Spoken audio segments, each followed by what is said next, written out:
Need a remote. Your pointer. We're going to call the meeting to order. It's 10:04. Just a reminder, board members, staff, guests, and members of the public are reminded that the Full Authority Board Committee meeting is being recorded and will be posted to the authority's website along with the official written minutes. As such, comments and opinions expressed may be published, and any comments expressed by individual board members, guests, and the general public are their own and do not represent the opinions or comments of the full authority and/or the KCCA Board of Directors. The recorded video of the full authority meeting is not considered the official record of that meeting. The official record of the full authority meeting shall consist solely of the minutes approved by the full authority. So getting that legal stuff out of the way, welcome to everyone. It's so nice to have visitors today. See everybody, all those smiling faces out there. And for those of you who are new to our organization, we've reconfigured this room a little bit. And the staff used to be sitting over there, and so we didn't have to look at, now we have to look them in the eye when we're talking about them. And so it's going to change things. Anyways, it's so nice to see staff here as well, and welcome. Yeah, be careful with what you say. Everyone's got their name tags, so we're all known to the public. You can make sure that they're turned around so that the folks can see them. So the first thing we're doing today is we're moving to sit as the hearing board, and as such, we need to do declarations of pecuniary interest. Yeah. Most important thing. Any to be declared? Seeing none. We need a motion that the board of directors sit as a hearing board in respect of an application under section 28 of the Conservation Authorities Act. Moved by Allison, seconded by Elizabeth. All in favor? Thank you, carried. Mr. Chair, can I have the sign-in sheet?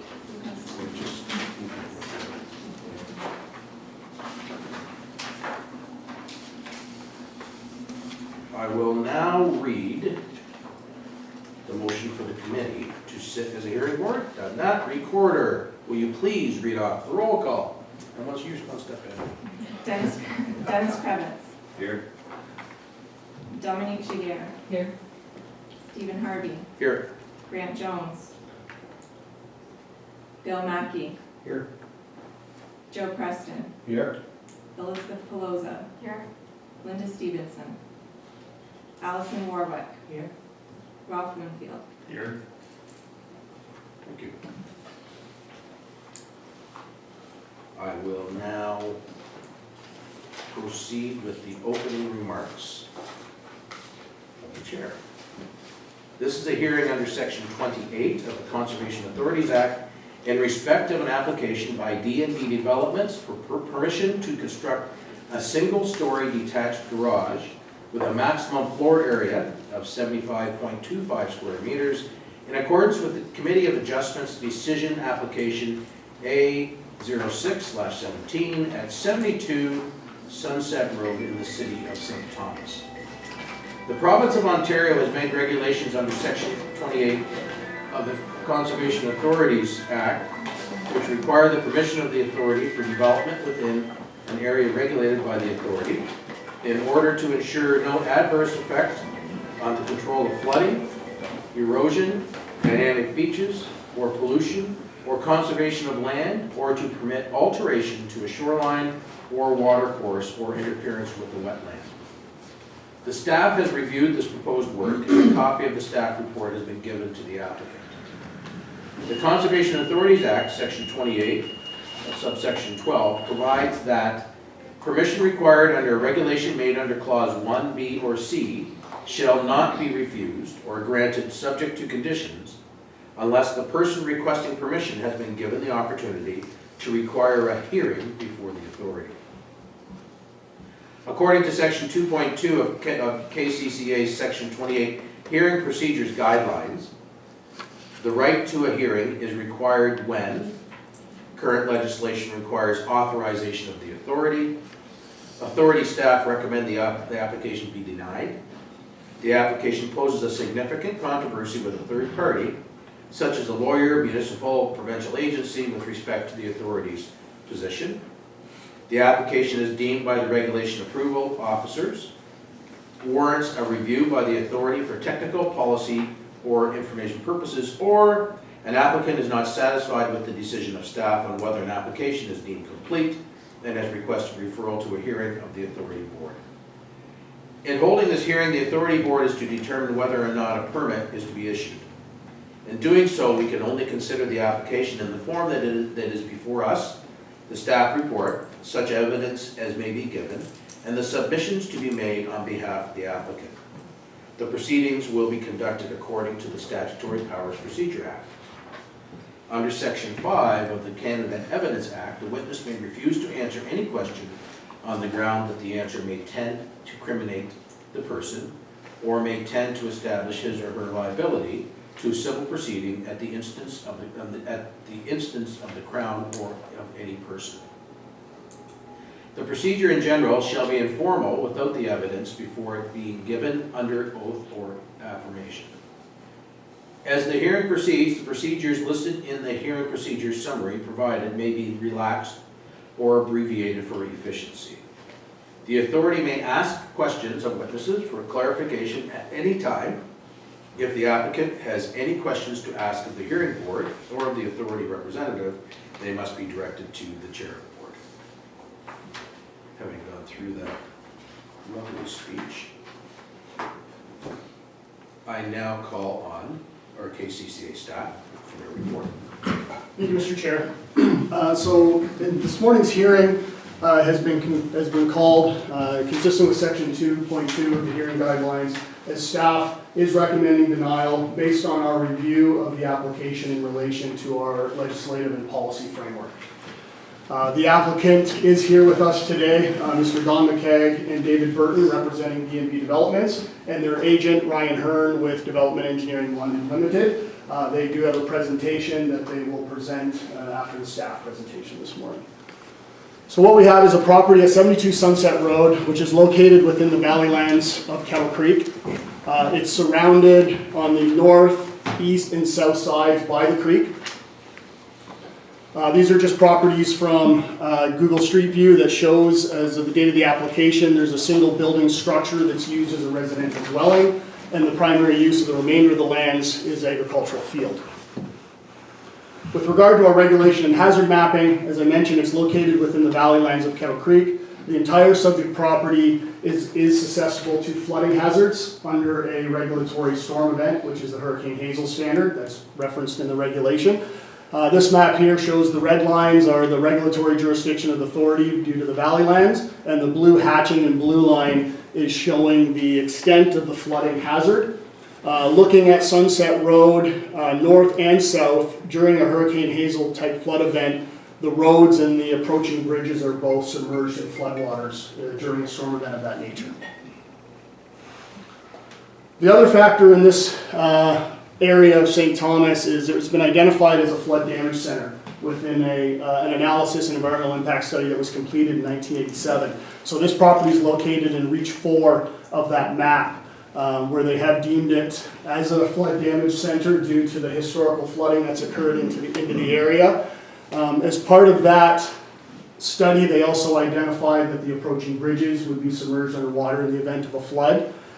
They evaluated flood damage control mitigation measures, and at that time of the study, they felt that it was very minor benefit that would be caused by doing anything. So the recommendations was to continue on with our flood management and regulations of directing development outside of flooding hazards.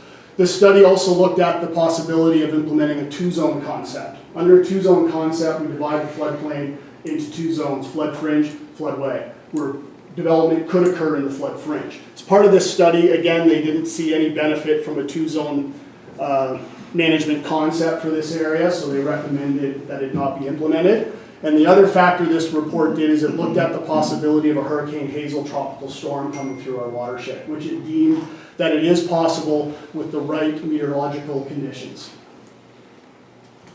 So what the applicant is proposing with the map they provided is an accessory garage that is a little larger than the residential structure that's currently existing on the property.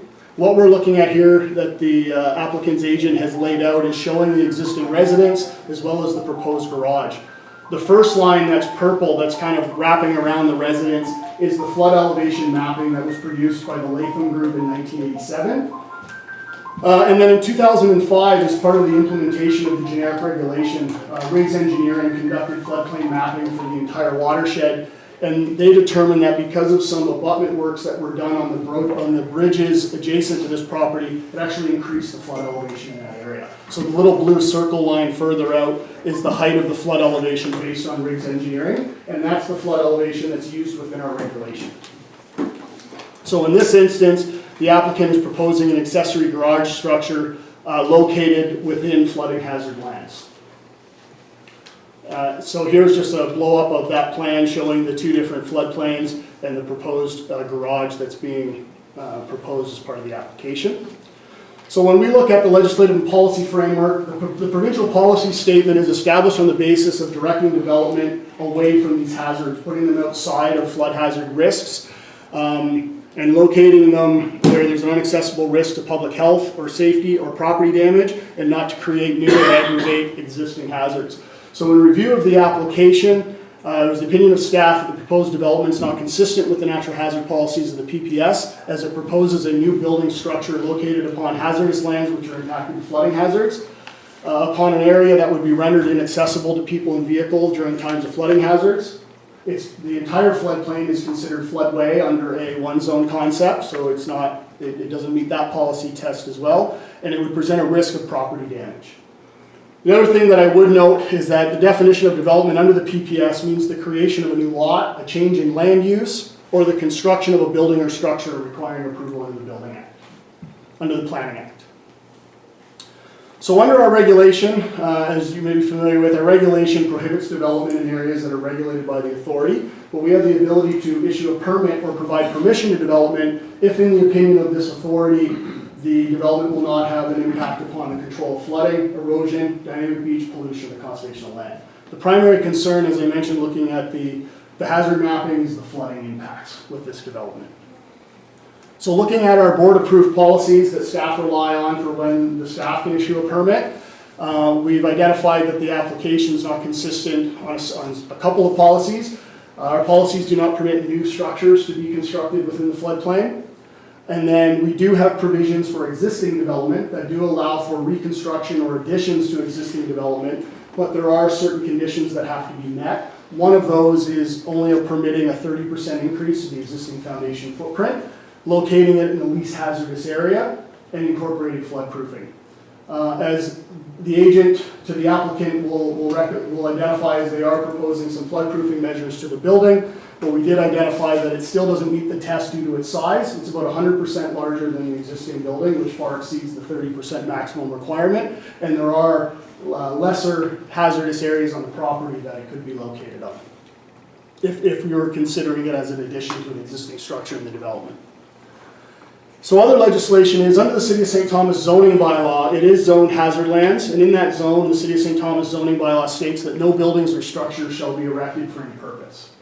So I will note that despite staff's objection to the St. Thomas Committee of Adjustment, they did grant a minor variance permitting this development under the city's bylaw, but conditional upon getting approval from Kettle Creek. So in review of those policies, staff cannot support the application. So our recommendation is that the board deny the application for 72 Sunset Drive, as the development will have a negative effect upon the control of flooding based on the following reasons. The proposed development is not consistent with the natural hazard policies 3.111 and 3.12 C and D of the provincial policy statement. The proposed development does not comply with KCCA's floodplain management policies 4.41, 7, 8A, and 8D. It would present a risk of property damage that's not consistent with the PPS, and the issuance of a permit may create a negative precedent for new proposed structures within the St. Thomas Flood Damage Center area of St. Thomas. So now, in the report, we did identify other considerations that staff evaluated through this process, and if the board wishes to veer from staff recommendation, there are other recommendations in the report that the board could consider granting permission based on the submissions of the applicant. You have the ability to grant permission with conditions, and staff did offer a couple of options for conditions if you choose. One, that the structure be reduced in size to a maximum of 300 square feet, which would bring it in compliance with that 30% increase allowing for a one-car garage structure, and that the floodplain policies be adhered to, including floodproofing, or that the location of the proposed accessory structure be relocated to a less hazardous area on the property above and outside the Latham Group floodplain, and floodproofing to the Riggs Engineering flood elevation. So in that scenario, we could be moving the building structure outside of the purple line and floodproofing it to the blue line, basically.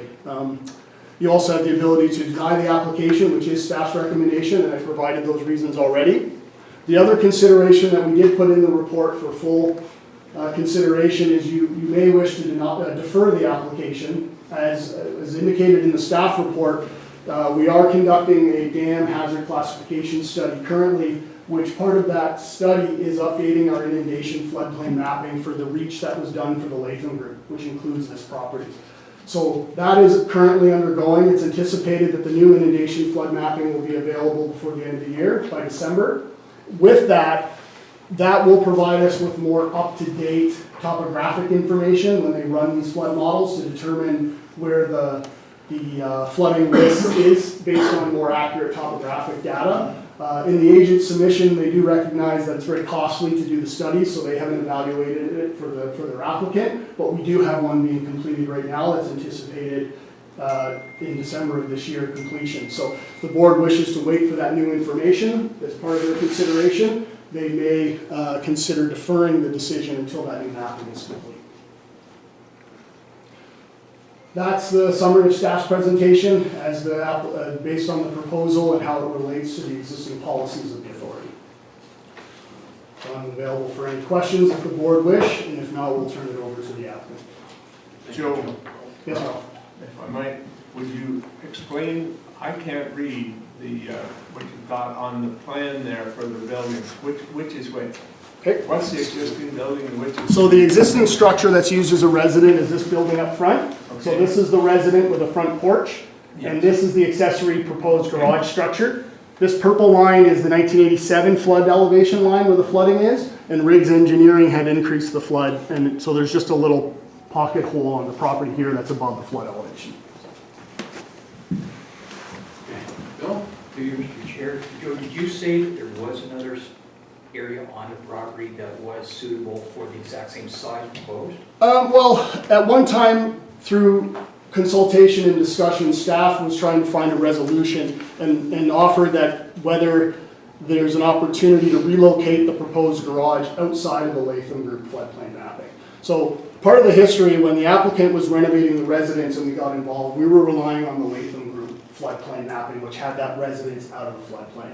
Through the process of this, the information from Riggs Engineering identified that it's actually a higher flood elevation.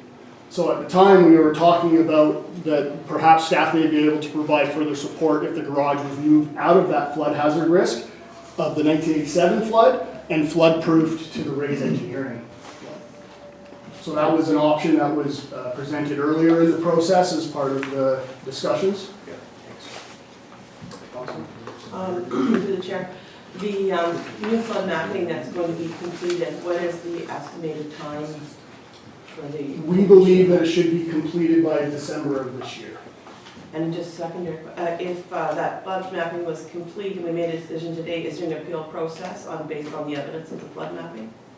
So if we- Well, if the appeal process available to the landowner, if the board decides to deny the application or issue it upon conditions that they're not satisfied with, they have 30 days to file an appeal with the Mining and Lands Commissioner, who's been delegated through MNRF as the appeal hearing.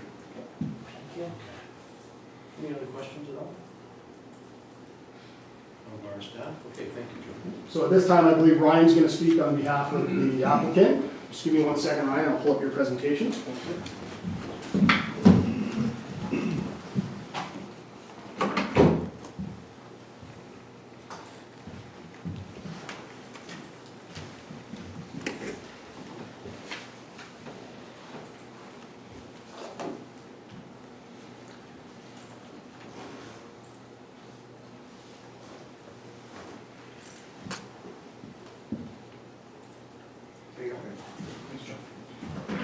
First off, thank you, everyone. My name is Ryan Hurt. I'm with Development Engineering Limited, representing D&B Developments, who here today, Mr. Don McKay, back by the window, and David Burton.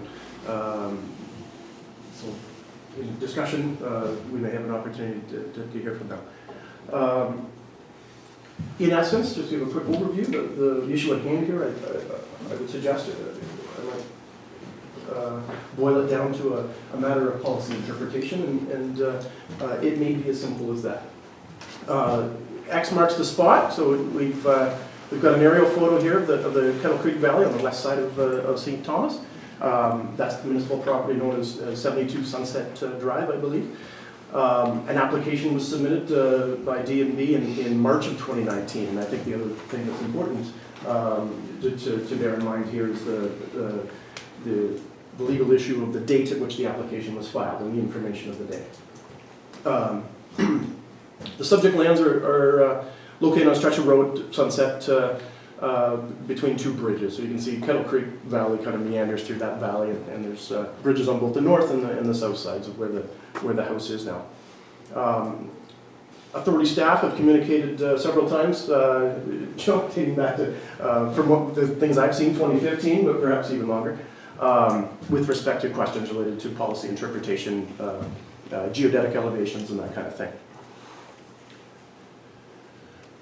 This is an aerial photo taken as an excerpt. It was in the property file from the owner's property files in their office, and it's an excerpt from a Kettle Creek CA online GIS map. So it would have been taken off. I think there's a date in the lower right corner. It looks like 2009. And what you can see from there, I guess the critical thing for the interpretation of this presentation.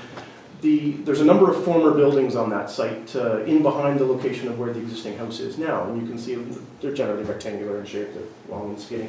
One I think was a chicken coop, if I remember, Don, many years ago from what you told me. And there was some drive sheds and things like that over the years have been demolished. And as you saw from the street view photos that Joe presented, those buildings are no longer in place. And that is kind of an important implication of the policy interpretation that staff. So there were 5 former structures, and we'll get into the rationale for what I'll refer to as the hazard index in a few minutes. But 5 former structures, and you can see a lot of them are lower down east of the house, so lower down in the floodplain, if you will, in the valley. And then in July of 2017, at the time of the minor variance application, we issued a report that documented these structures having been removed. In June of 2014, of note, just for a historic perspective, there was a building permit, number 14216, according to the property files, issued from the city of St. Thomas for the renovation and reconstruction of a rear zone mudroom on the back of that house that's in there now. So, and that mudroom would be in the same direction as the proposed garage, kind of sitting in behind, kind of to the northeast of where that house is now. And that mudroom sat on an existing concrete pad. There was a geodetic elevation that the owner's land surveyor had shot previously, and that was done by Wardhoughton here in town. Again, out of the owner's property files, here's a number of photos, historic photos that just document that. You can see the white house in the upper left there. That's the current house that's there. That you see from the road. I think it may have new siding or something since the one I think we saw a couple minutes ago on Street View. But to the right of that, you can see the long barn. I believe that was the chicken coop building, set way down, much further down in the valley. The bottom left photo, you can see to the left of the house, looking from the road, there's a kind of an old white drive shed. Again, one of those former structures. The bottom right photo, you can see in a distance, in behind what may be sumac or something there in the roadside ditch. One of the long, I believe that's the chicken coop, looking from a distance. So that would be looking at the property in the northeast direction. The location of the proposed garage is of relevance here. I think it's worthy of note that the location where the proposed pad is on the order of 6.5 meters, or 21 feet above the elevation of the normal river level in Kettle Creek. And that's based on the Latham flood mapping that we've been provided by the authority. The subject building site is on the order of 10 inches higher than the downstream roadway sag, as referenced by Joe moments ago when he referenced the fact that the rig study looked at inundation of bridges in the area. Perhaps Mr. McKay can speak to this, but in my communications with him, there's been no indication of any recent flooding history having affected the area near the house, in the location where the garage is proposed.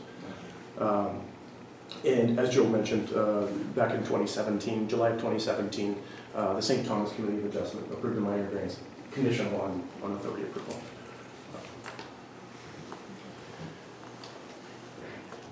I'll skip to the right side of this one.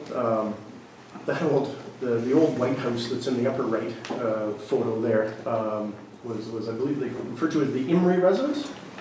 Emery. Emery, right? Yeah. Old Willie. And so if you remember, and I'll show a version on my slide as well that Joe showed a moment ago, that we had the two different, the purple and the blue flood lines on it.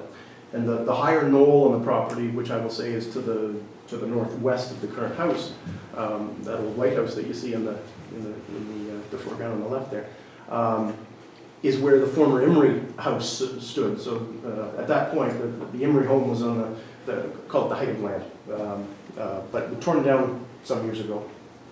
Any recollection what year? Oh, back in the 70s. Okay. And there's a look at the Emery house, the bottom photo there, on a sunny, snowy day in the winter. That's one of the pictures that Dawn managed to obtain.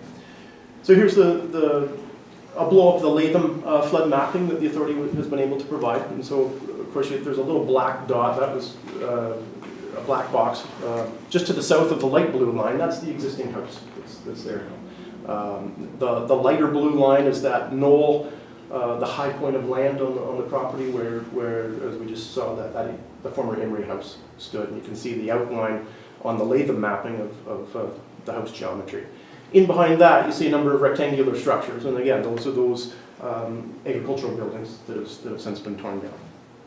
But there was 5 of them that existed on the site, and you can see the chicken coop one is the long rectangular one, and it kind of sits the lowest in the valley,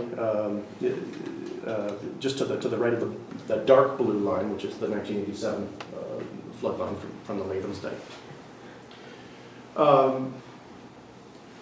Flood elevations, just again briefly, not to bore anyone, but the Latham study has a flood elevation in that cross-section around 205.85 meters geodetic. The updated rig study from 2006 indicated that reach actually increased to 206.7 meters geodetic. And when we show you in a second the proposed grading plan with the flood-proofing mechanisms that are recommended, our client is willing to flood-proof to that higher flood level, and that hasn't been in question. Unfortunately, but this is the 1987 flood mapping. We've been unable to obtain a copy of the 2006 rig study and its mapping. So at some urging, we independently contacted Riggs Engineering ourselves just to see if we could obtain a copy, and unfortunately that didn't come to fruition. So if I might have a suggestion, it might be worthy of the authority to make sure that a copy of that critical information is available, so that when applications do come forward, that there is that engineering information to back up the technical study. So with regards to the 206.7 elevation, the new rig study flood elevation, we have no choice at this point but to take the authority staff's word that is in fact the elevation. I've seen no engineering information to refute or to support those numbers. The average ground elevation, this is of relevance, in the proposed garage footprint where the 30 by 30 accessory garage is shown, lies at 205.7 meters geodetic, or about 1 meter below flood level. So with some modest amount of cut and fill, a little bit of fill in the building site, we propose a cut lower down in the valley to help offset some loss in floodplain storage. We can easily bring the floor elevation up to 0.8 below the new flood line, which based on a lot of jurisdictions, is a realistic wet flood-proofing flood depth for a non-residential structure. So here's a blow-up, that same graphic that you saw from Joe's presentation a moment ago. There's our 27 by 30 foot garage, proposed with extended foundation walls above grade. Electrical services would all be elevated up. The site of the garage is noted here about 70 meters south of the banks of the river and 170 meters west of the banks as Kettle Creek bends around this property. The garage is also proposed to add some additional storage in the rafters, which has been noted could offset some of the storage that currently happens in the basement of the old house that's in there. Hence the benefit of being able to elevate some of that storage up into higher ground, if you will, in the event that future flooding is a problem. There's the same grading plan graphic showing the location of the accessory garage relative to the existing house, the two flood lines of relevance. In the middle of that plan are the recommended flood-proofing, flood mitigation measures that could be worked into the construction of the shed. And those same measures, I believe, were indicated in the servicing report that's included with your package.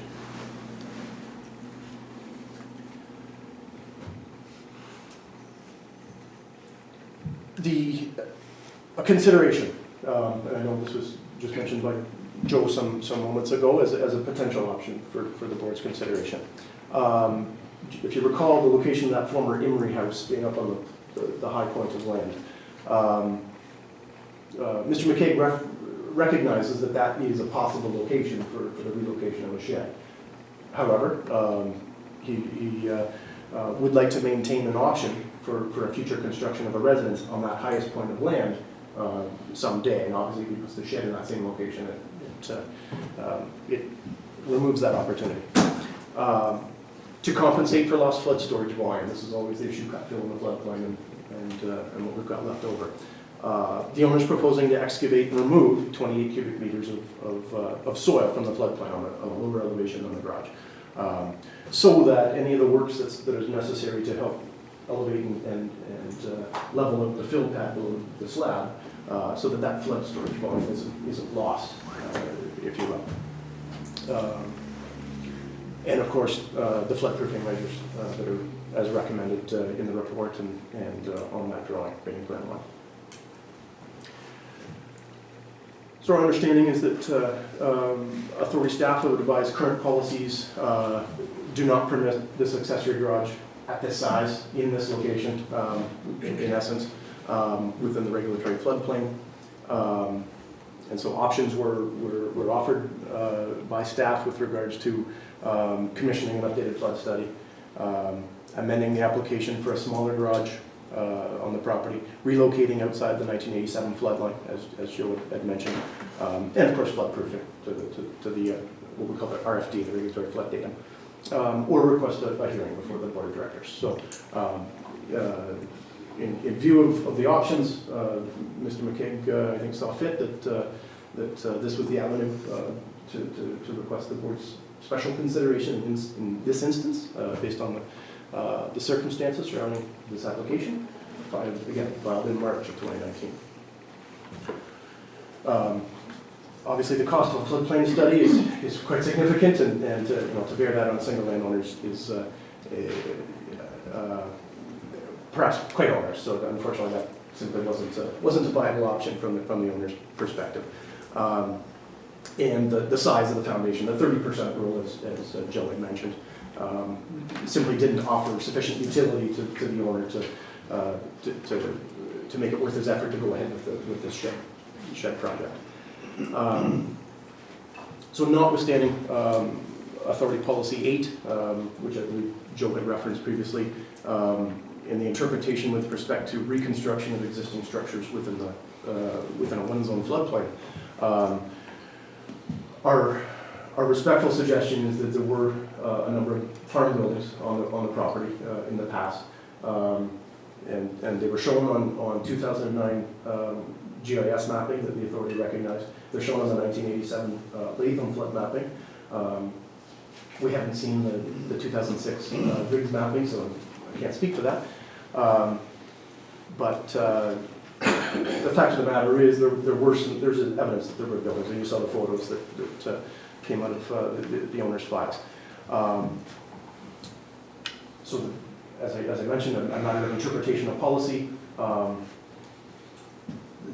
As I understand it, I believe this is the case that because those buildings don't exist today, the authority policies can't recognize them as existing structures. For scale, this is a table that was included in the report from this summer, addressed to the board, and just to give you an indication of those 5 former buildings, and what we refer to here is what we call a flood index. So it's a composite additive of the area of building flooding under the area of the buildings multiplied by the depth of flooding, A times D. And so based on the topographic information available from the Latham maps, we've been able to kind of extract that the 5 former buildings would have had a composite flood index, flood hazard index, something on the order of 1,323. You call that units of cubic meters, but it doesn't matter. As opposed to now the fact that those buildings are gone, the proposed garage being 27 by 30 in plan and footprint, flood-proof to within 0.8 meters of the regulatory flood datum. That composite flood index in the current condition, if the garage were proposed or approved as proposed in the current plan, that index would only be 84.4 again. That ends up, when you compare the numbers, ends up being a 93.6% reduction in the flood hazard.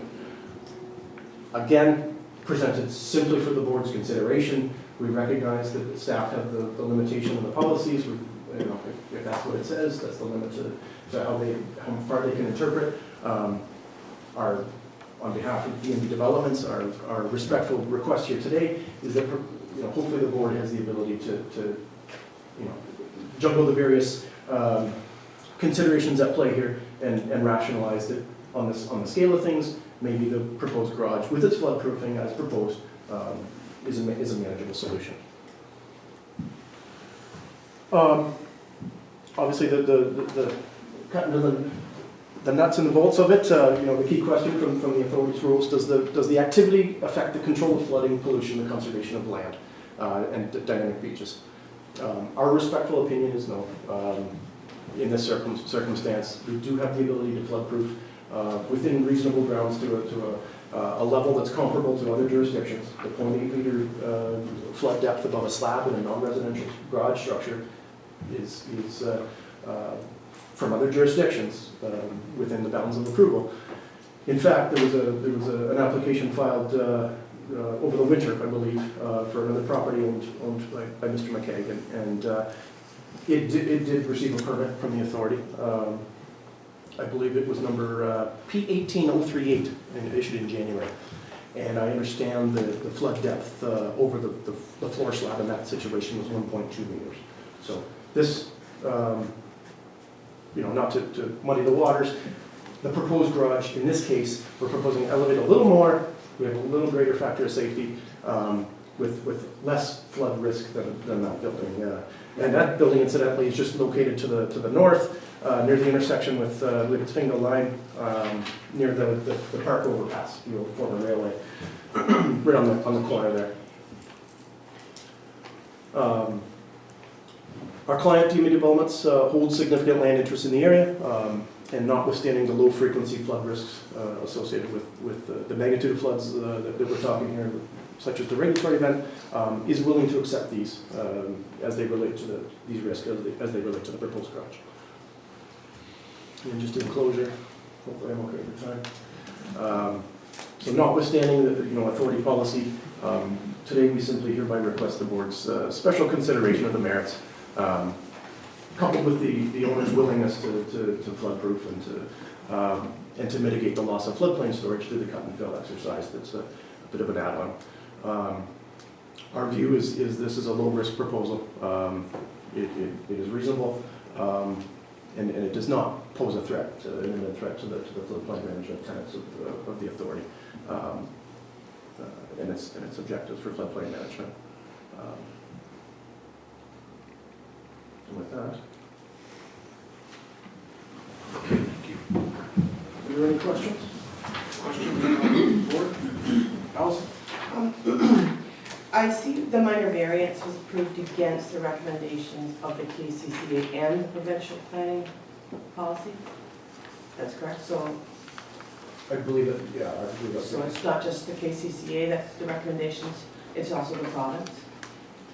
I don't recall, I'm sorry, the exact communications of municipal affairs and housing, But against the provincial planning standards is what it says here, is that correct? to which, did you say here? Well- If I may, Mr. Chair, I think you're referencing Yeah. case staff's Yeah. letter, where Yeah. it was an opinion of staff that's not consistent with the policy statement, because it meets the definition of development, where we're trying to direct it away and not have it in an area where it's rendered inaccessible. Okay. Thank you. Okay, any other questions at all from the board? Dennis? Just a hypothetical question. If it's, this is a slab on grade building or is it a full foundation? We're suggesting a foundation so the concrete walls can be extended up. Okay, and then putting the floor at a meter above the highest flood level, is that? 0.8 below the highest flood. But that way there was only 2.5 feet of flooding on the floor max. Okay, so if this board does allow this to go through, is this board liable for any damage that are caused by flooding?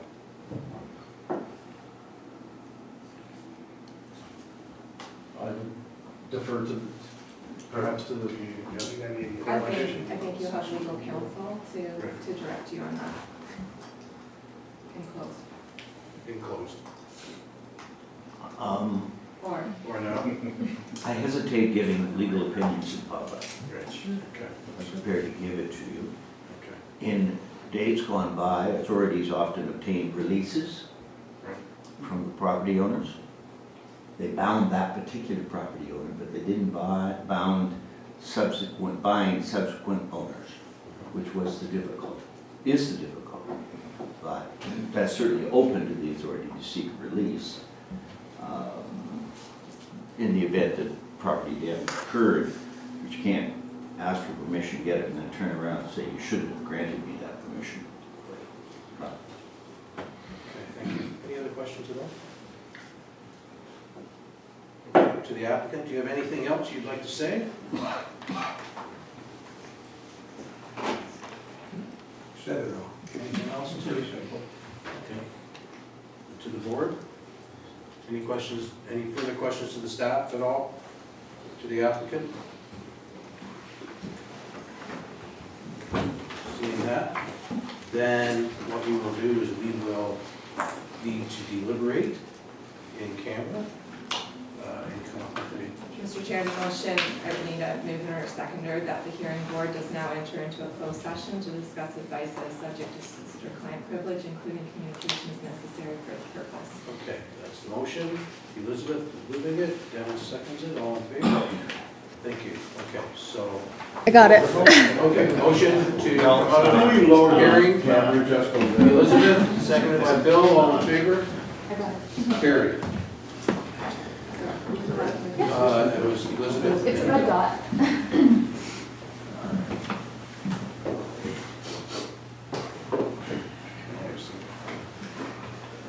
Okay, so we have come out with a motion. Allison, you want to, do we have a motion to be made?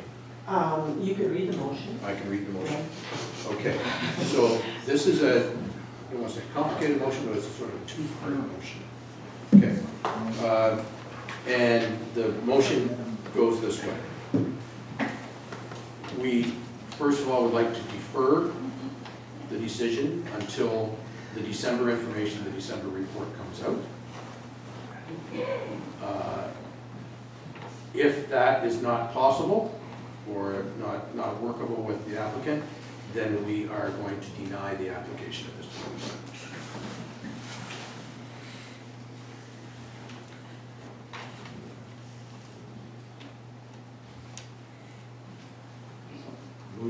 Motion moved by Allison, seconded by Elizabeth.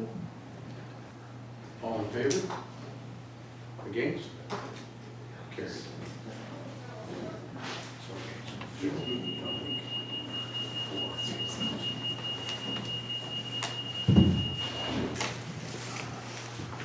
Okay. His decision is to refuse. Was that a decision to refuse? Tried to not really? Potentially. Okay, so the owner or applicant has the right to appeal the decision to the Minister of the Mining and Lands Tribunal within 30 days of receiving the reasons for the decision.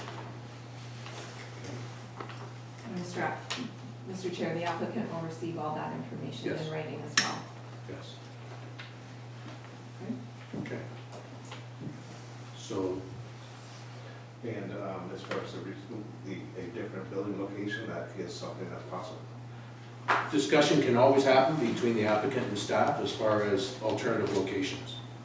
But that doesn't involve the board. Okay? So the door is always open, so to speak.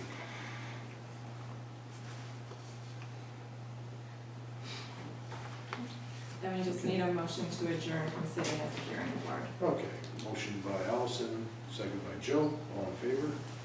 Thank you. Okay, now back into our board of directors. Okay, thank you.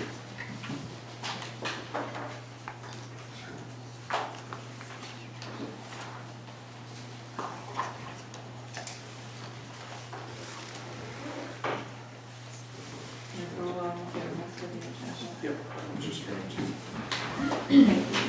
finish very much, folks. Thank you very much.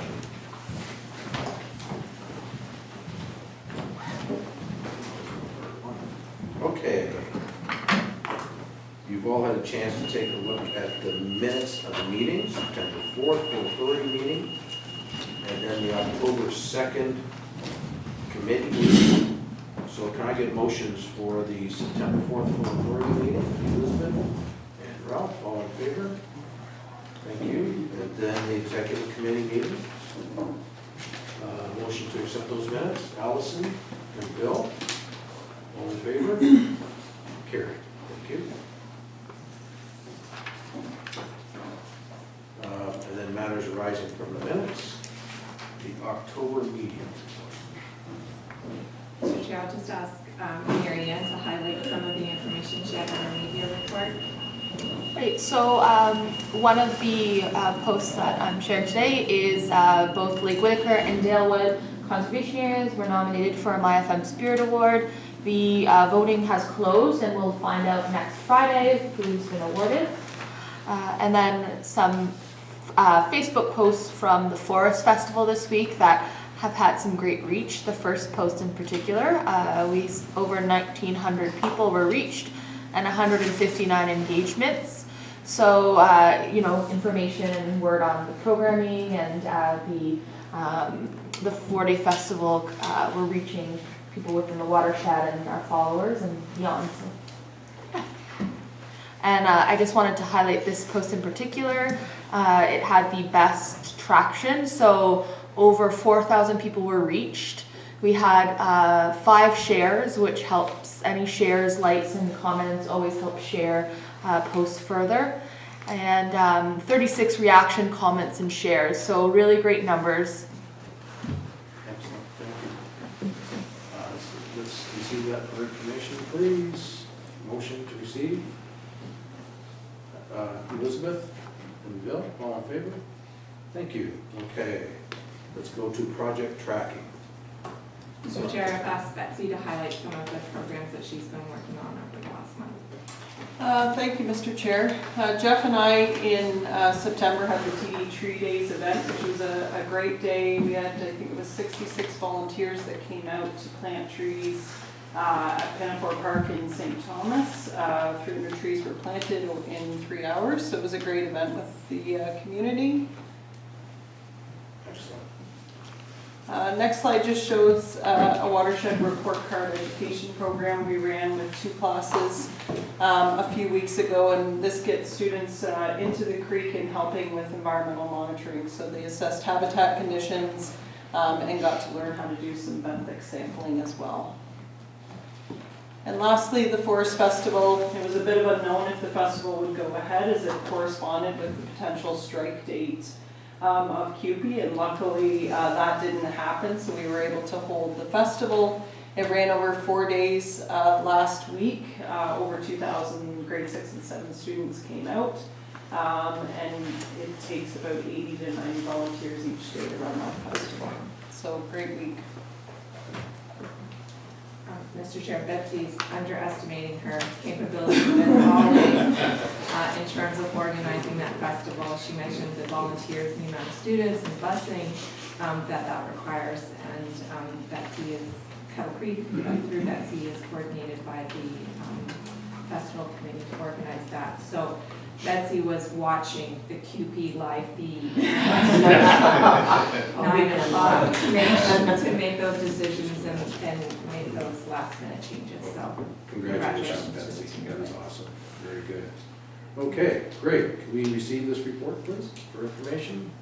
Joe and Dennis, all in favor? Thank you. Okay, next on our list, watershed conditions. Mr. Chair, obviously the Lake Erie water levels continue to be a concern. So we've continued our shoreline watershed condition statement throughout September, and we'll be reevaluating that going forward. I think the major thing that Jen wanted to highlight in her report is that WATEC has finished their inspection of the vertical cracks at the Dalewood Dam, and we received good news that those haven't changed. So that means they're not getting bigger, which is always good. And then the other thing is they're confident that we can leave another inspection for 2 years. So Okay, that was good to hear. great. Okay, move to receive this. Dominique, seconded by Bill. All in favor? Thank you. Okay. Conservation Ontario Council update. Mr. Chair, the chair and I attended the Conservation Ontario meeting on September 30th. In that time, there's a number of things that happened. Council received an update on correspondence with Minister Urick in regards to the letter about winding down our programs and some of our programs and services. CO was successful in meeting with them on September 9th and provided a briefing note which was included in your advanced package. They made 5 requests on behalf of the CAs. One was pre-consultation with CAs and municipalities, that no more provincial funding cuts occur to our transfer payments, that there be an adequate transition period in terms of implementing Bill 108 and Schedule 2, and that they invited the minister to attend the next Conservation Ontario Council meeting. So as you're aware, in terms of pre-consultations with the CAs, the minister has sent out a meeting invitation with each one of the 36 CAs for a one-on-one meeting with them. Quite a robust task, I would say, on behalf of the minister to do those one-on-one meetings. We had one scheduled for October 23rd that was canceled. So I'm just now waiting for a new date, but you can imagine the scheduling nightmare, really, that this has become to get these meetings scheduled. So I'm waiting patiently, and hopefully we'll hear shortly about our meeting. And he has confirmed his attendance at the December 9th council meeting, so that will be an important one for the chair and I to attend as well. Other updates, there was a synopsis included in that update about the special advisor on flooding that continues to move ahead. And the CO operating budget and levy was also passed at the last meeting with an economic adjustment of 2%. So for our budget purposes, that's about a $579 increase to that CO levy. That's it. Okay, thank you very much. A motion to receive that update. Elizabeth, second by Ralph. All in favor? Thank you very much. Okay, correspondence. Township of Mount. Mr. Chair, I think all the correspondence is pretty self-explanatory. AMO has come out with a letter in support of the CAs, and again, advocating for that transition time clear definitions, acceptance that there may be regional differences in terms of implementation, as well as municipal financial capacity to support this liaison going. So that's a good piece of correspondence as well. But no new correspondence, simply asking for acceptance as forwarded. Okay, so looking for a motion for that. Bill and Dennis, all in favor? Thank you. Okay, next on the list. Statement of revenue and expenses. Mr. Chair, it was put out in the advance package. I have nothing really to add to it unless members have specific questions.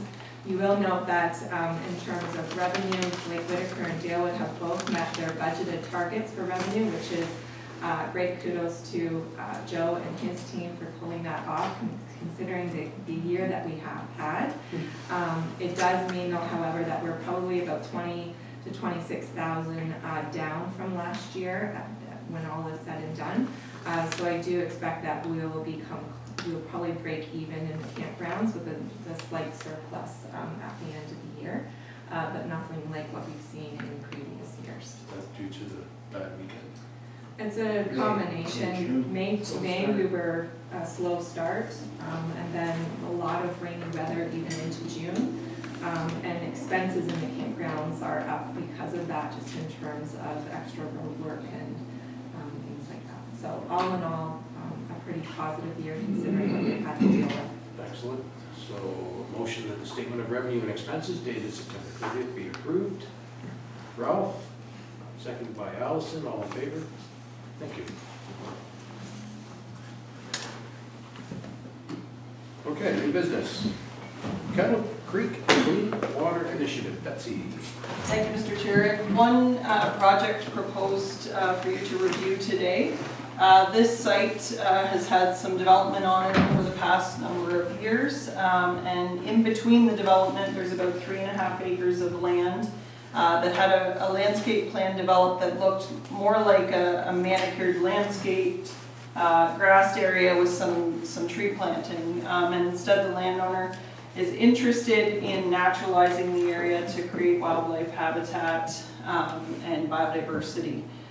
So what is proposed for the site is 3.5 acres of native wildflower and grasses to be planted on the site this fall. And then what will happen is next spring, the site will be planted into trees. So we've had great success with this on another site that we have done, and lots of other conservation authorities are using this practice as well. What it does is help to minimize the weed pressure on the newly planted trees with the native grasses and wildflowers, but it also gives you that immediate environmental benefit. Pollinator habitat is created until those trees, 15 years down the line, reach sort of that stage where they will develop into a woodlot. So there's what we're asking for you to review today is helping to subsidize the cost of that tall grass prairie planting, and we will be looking to other grants to offset the cost of the tree planting. Okay, thank you. So we need a motion. Do you have any questions, first of all, sorry? Just to clarify, so that's where the POA building is, so the buildings are not showing. It's an old area. That's why we don't have aerials that show the buildings, yeah. Right, so it's county land. Yes. Okay, that's what I say, who owns the land? Yeah, it's the county, yeah. Usually I don't say that, that's why I was trying to Fair be. enough, but, I mean, it's pretty good. clear, yeah. Public land is the point of this. Yeah, Okay. good visibility. Any other questions at all? You say these projects are usually really successful, right? Do people leave them alone? As far as, like, when you put your new planting in, are people pretty respectful of it? Yeah, and as Dominique said, this will be a public site, so we know the longevity of it will be protected. Okay. Yeah. Great, excellent. So we need a motion then. Dennis and Joe, all in favor? Carried, thank you. Well done. Okay, the 2020 campground, or budget 2020 to 2023. Campground fee schedule. and seasonal camper. Thank you, Mr. Chair. I can present this one. Staff every year at this time do an evaluation of the revenues and expenses in campgrounds over the year. We also compare our camping rates to neighboring CAs in southwestern Ontario. This time, we're not recommending any changes to the application in terms of the rules of the process, just some housekeeping amendments to update dates and things like that. But we did identify room for some modest increases to monthly and seasonal camping. Our weekly and nightly are still competitive with our neighboring, but we were a little below the average on our monthly and seasonal. So we are recommending a 2% increase, which equates to a $20 increase for monthly camping and a $40 to $50 increase based on the electrical service for seasonal camping. The other increases we noticed is that we were kind of selling ourselves short on septic pump outs. We were a little low compared to what the neighboring CAs were doing. Now this fee is actually for staff to go to each trailer with equipment and pump the sewage out. We do offer septic tanks where the campers can go and do it free of charge on their own. This is for our staff to do it. So the only recommendations we're doing for the fee schedule is increases to the pump outs and the monthly and seasonal camping fee. The other note of interest, we are recommending again for Dalewood, we have hydrometers, so the seasonals pay for their own hydro consumption. Again, the mathematical equation is resulting that we'd be maintaining a 16 cent per kilowatt hour rate. But I would note that we were down $7,000 in electrical hydro use this year from last year. And since the installation of the meters, based on our original assessment, we're down 20 to 24,000. So we've seen benefits by putting the meters in, and the campers are being more cognizant of their electrical use now. It also gives them the ability to keep their seasonal rates low. So all in all, we're just looking for approval of the fees as presented. Okay. Questions at all? Great. Need a motion then to Allison and Bill? All in favor? Thank you. Carried. Okay. Campground contract posting. Mr. Chair, so the lead hand position, as members will recall, was vacated by a member of our staff moving on to other opportunities in June. The authority made the decision at that time, because of the season that we were having, that we would backfill that position with existing staff and put those cost savings, help with cost savings throughout the summer. So now as the season comes to the end and we look at budgeting for next year, whenever a position is vacated, we kind of take an opportunity to look at the position and see if we want to make any changes. Through discussion with the field staff, as well as an exit interview with the person that was holding the position, we are suggesting that one position get moved into 2 8-month contract positions. And the reasoning behind that is the lead hand position was originally conceptualized as a contract position when it was introduced in 2018.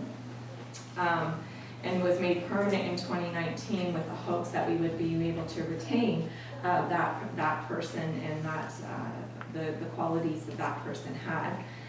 He has moved on to other opportunities. Some of the things he identified in the exit interview was that there was no upward movement in the position. He felt constantly like he was being pulled between the 2 campgrounds, and in those reasons wasn't as effective as he felt he could be to meeting the goals that we had set out for him and really assisting the coordinators. So when we looked at evaluation and budget as well, what we're proposing is that we split that position into 2 crew leads. And basically that would move those positions from grade 2 down to grade 1, with opening up budget for us to do 2 8-month contracts. It'll be able to provide better seasonal coverage and flexibility so that each campground has one dedicated extra person. And the contract could be adjusted with funding, so we do have opportunities where we get some extra funding, so we might be able to do a 9-month contract or extend it out. So all around, there's better flexibility. I am suggesting as part of this report that we add a statement in our personnel policy that we can rehire if no more than 4 months has lapsed between those contracts. So that would provide us the ability to give a little bit of stability to those 2 positions that a person could come back the next season. So basically, the motion was that we look for 2 crew lead 8-month contracts be posted internally for 7 days before being made known to the general public, if not filled with an internal candidate. And further, that the following clause be added to PPO4 recruitment and selections. If a contract is repeated with no more than 4 months between contracts, the contract may be offered to the same employee with no job posting. Okay. Any questions about that motion at all? Okay. Questions to Elizabeth? Elizabeth? Thank you, Mr. Chair, and through you to staff. Could you remind me about employment standards, like if that 8-month contract is enough for them to get benefits when it's done, or like what's the personal impact if we're only doing 8-month contracts? They would be able to apply for EI following those contracts during the winter months. Any other questions at all? Seeing none, someone to move the motion. Elizabeth, seconded by Bill. All in favor? Carried.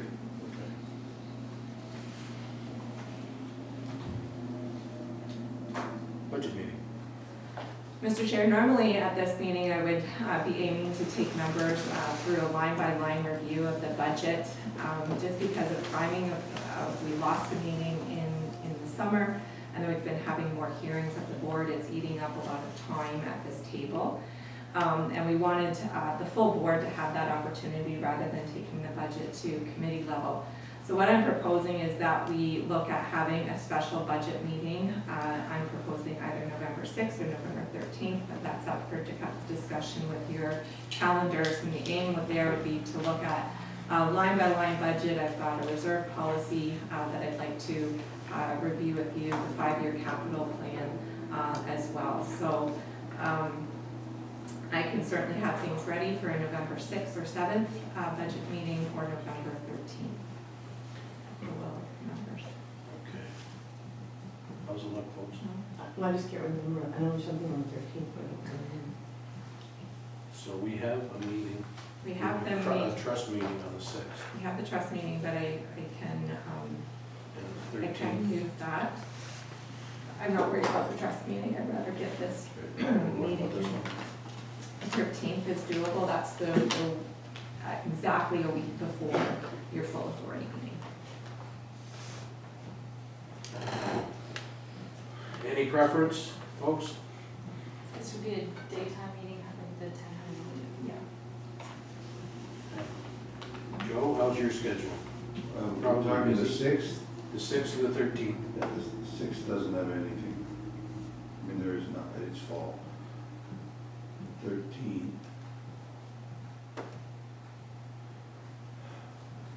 Morning. I remember what was, it's the emergency exercises. On the 13th. Okay. What about the 7th? Would be a Thursday rather than a Wednesday. 7th.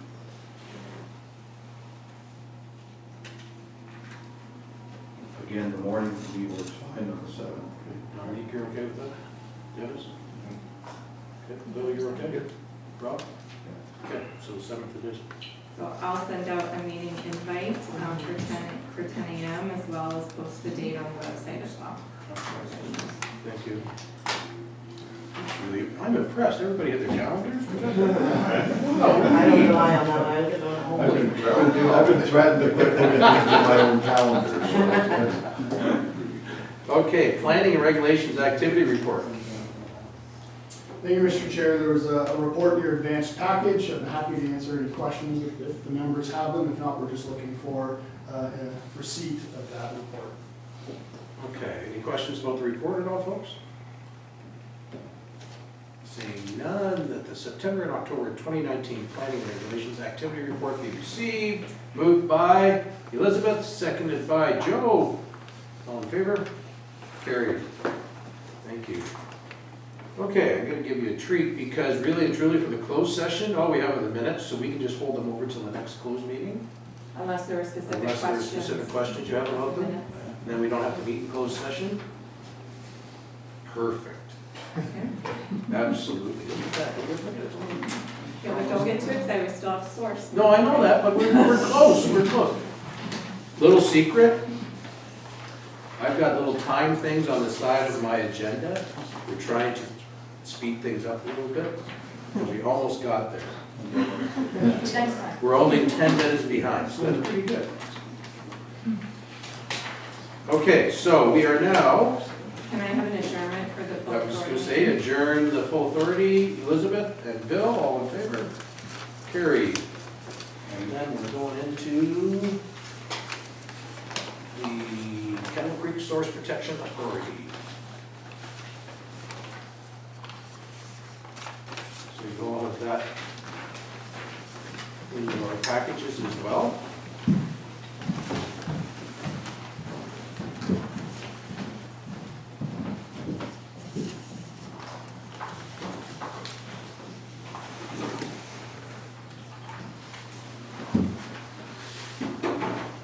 We need to do. Technically, yes. I apologize. So I'm going to call the Source Protection Authority meeting to order. Board members, staff, guests, and members of the public are reminded that the full authority board and committee meeting is being recorded and will be posted to the authority's website along with the official written minutes. As such, comments and opinions expressed may be published, and any comments expressed by individual board members, guests, and the general public are their own and do not represent the opinions or comments of the full authority and/or the KCCA Board of Directors. This recorded video of the full authority meeting is not considered the official record for the full authority, Source Protection Authority meeting, is not considered the official record of that meeting. The official record of the Source Protection Authority meeting shall consist solely of the minutes approved by that committee. Okay, any declarations of pecuniary interest? Seeing none. Any delegations? Nope. Okay, minutes of the meetings. Kettle Creek Source Protection Authority, April 17th. Do you have the minutes in your packages? And also, okay, so let's move that one first. So the minutes of the Kettle Creek Source Protection Authority meeting of April 17th be approved. Motion by Elizabeth, seconded by Bill. Questions, comments? All in favor? Carried. Okay, and then we have the Lake Erie Source Protection Committee municipal member nomination.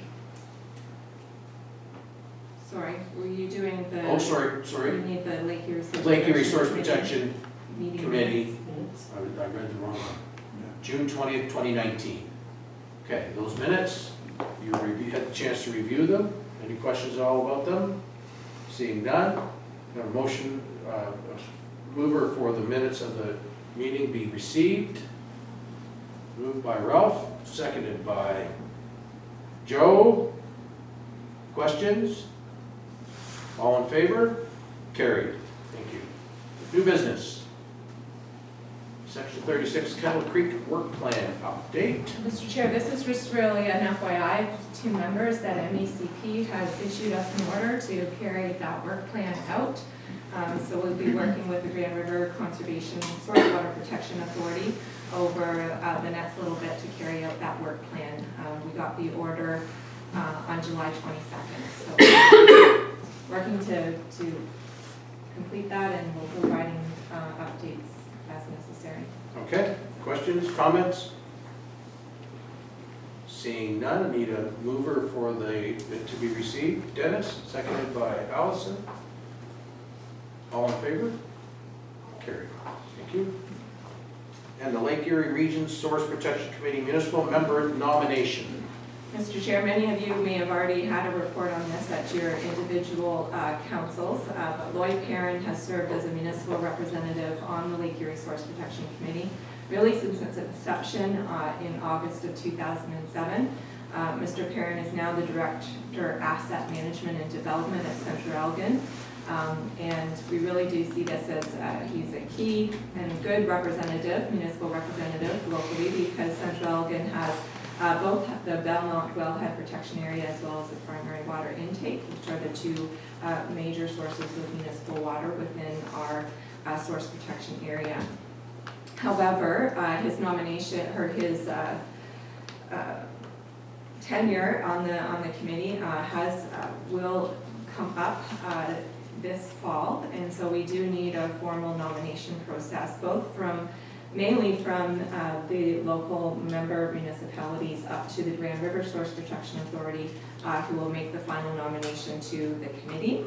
Mr. Perrin's nomination is supported by all of the local member municipalities. So the City of London will be considering this. Aylmer, Thames, Central Elgin, Malahide, Middlesex Centre, Bayham, and Southold, as well as St. Thomas, all at the staff level have indicated that they will be taking reports to their individual councils supporting Mr. Perrin's nomination. And so I'm asking you to show the Source Protection Authority's support of his nomination as well. Okay, questions about that at all?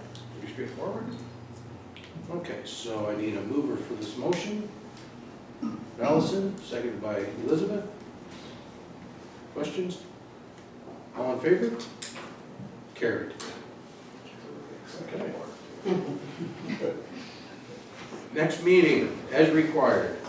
So I'm looking for a motion to adjourn. Bill and Elizabeth, all in favor of adjournment? Carried. Done.